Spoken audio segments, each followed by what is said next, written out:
Hey sports fans, Coach Nick here, and welcome to BBallBreakdown.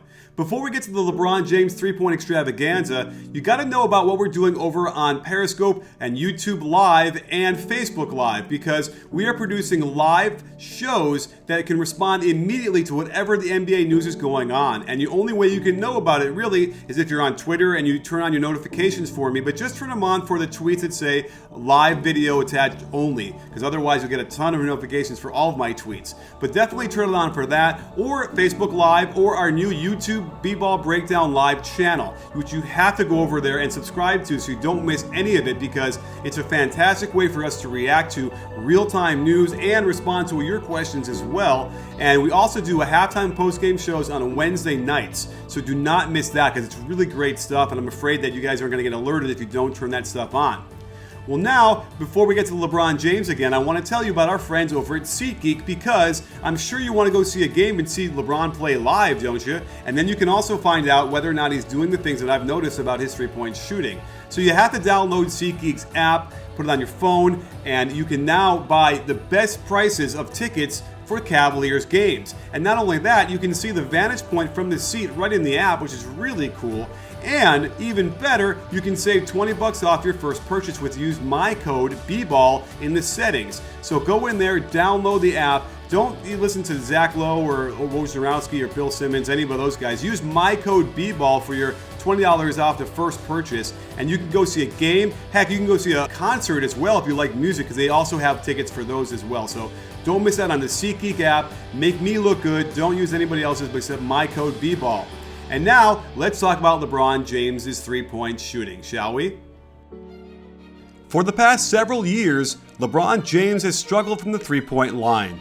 After leaving Miami, where he experienced the best three-point shooting stretch of his career, he came back down to earth with a different team that didn't open up easy shots for him on the perimeter.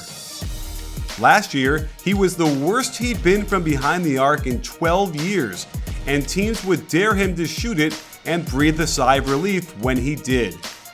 This year, however, has been a different story. He's raised his percentage almost 8 points while taking more per game than he has in 8 seasons.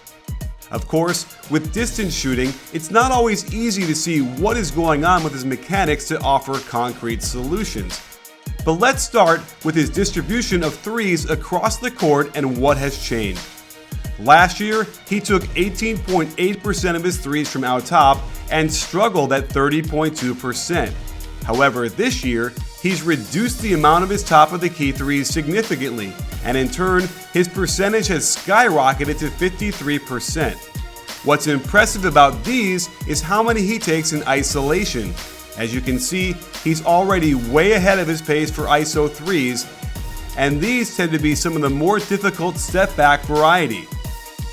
Notice how on most of LeBron's makes, he'll let his feet sway forward to allow his shoulders to relax and stay behind his legs, allowing for him to release the ball by straightening his arm all the way without fear of shooting the ball too long. The bottom line with all these makes is that he has much better rhythm from start to finish, without any kind of hitch or interruption of the shot once he starts it. In fact, LeBron isn't your typical small forward three-ball shooter, since so many of his threes come off the dribble. Of course, Steph Curry is the gold standard for off-the-dribble threes, shooting almost half of his this way, and struggling a bit for him. LeBron is a bit behind him in terms of how many off-the-dribble threes he takes, but is actually shooting them better than Steph. For more context, while LeBron takes almost 36% of his threes off the dribble, similar players in terms of position take far below that level, indicating that LeBron's threes are just naturally harder than most anybody else at his position. Going back to the shot chart, you can see a huge difference from the right wing. While he's taken slightly less there this year, his percentage has jumped 11 points. When looking at his misses from last year, it's hard to see any distinct pattern, but a few things I've noticed. He likes to pick the ball up on the left side of his body, which isn't recommended. The left hand should bring the ball to the shooting hand to make it easier to keep proper elbow and hip alignment to the hoop. There is also a rhythm issue, as he sometimes waits a split second too long to release, so that he's almost on his way down as the ball is leaving his hand, dissipating important energy from the legs. He also has a habit of hesitating before shooting, and this is the biggest rhythm killer of them all. If you don't shoot the ball the first time, it's infinitely harder to try and rise up from a standstill. Another thing I noticed is that sometimes LeBron doesn't have a smooth release when straightening his arm, almost like a slight hitch that could easily throw the shot off. Contrast that to this right wing make this year, and you can see a perfectly smooth straightening of the arm, leading to an effortless shot that goes right in the hoop. I'm also noticing that he's made a few with less elevation. Trying to jump too high can lead to your shoulders being too tense and lack of a fluid release. Here, it's just enough to get him in the air smoothly and with rhythm. While it's certainly not a high volume area for him, he has also seen an even bigger jump in his left corner 3-ball. And the strangest thing about them is how many are off the dribble.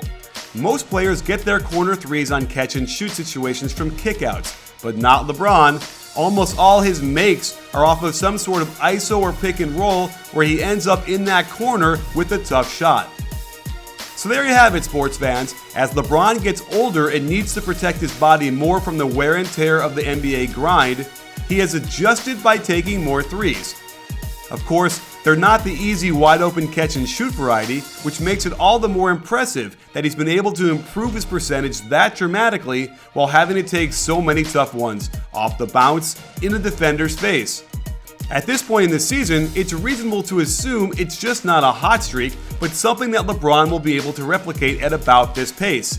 And when teams dare him to shoot it from back there, they will pay dearly, as these threes are daggers for the opponent, almost backbreakers that will lead the Cavs all the way back to the finals in June.